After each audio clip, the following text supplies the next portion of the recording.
আজকে আমাদের আজমিরা হসপিটালে এই দিন শেষে মাগরিবের আজানের সময় একটা ছেলে বাবু হলো। আলহামদুলিল্লাহ, ছেলে বাবুর ওজন হচ্ছে 2 কেজি 400 গ্রাম। বাবুটা হচ্ছে 35 সপ্তাহ হয়ে গেছে। আমাদের বিধবাসী গার্লসের মীর স্যার যে ছিল ড্রয়িংয়ের টিচার, তার মেয়ের বাবু। তো ওনার মেয়ে আসলে ঢাকায় ছিল। তো যাই হোক, নর্মাল ডেলিভারির জন্য আমার সাথে অনলাইনে দেখা করেছিল এর আগে। তারপরে টাঙ্গাইল এসে দেখালো। আমি ভাবিনি আসলে এত তাড়াতাড়ি হবে। 35 সপ্তাহে সময়ের আগে পানি ভেঙে যায়। তো খুব টেনশন পড়ে গিয়েছিল যে আসলে কী করবে। আমি বলে দিয়েছিলাম যে যেখানে এনআইসিউ সাপোর্ট আছে ওখানে নিয়ে যেতে পারেন। তবে আমার কাছে মনে হচ্ছে প্লাসেন্টার ম্যাচুরিটি খুবই ভালো, বাচ্চা ভালো থাকবে আল্লাহর রহমতে।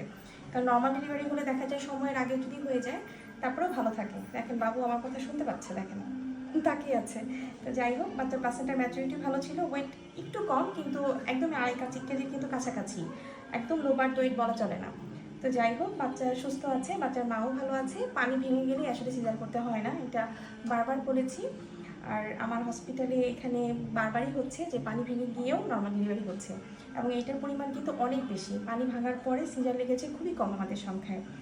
তো যাই হোক, কি সুন্দর তাকায় আছে, একদম এটা বোঝা যাচ্ছে না যে এটা প্রিম্যাচিউর বেবি, যে জন্মের সময়ের আগে হয়ে গেছে। আলহামদুলিল্লাহ, সবাই বাবুর জন্য দোয়া করবেন, বাবুর মার জন্য দোয়া করবেন, আমাদের হসপিটালের জন্য দোয়া করবেন, যাতে এইভাবে আমরা একের পর এক নর্মাল ডেলিভারি করে যেতে পারি।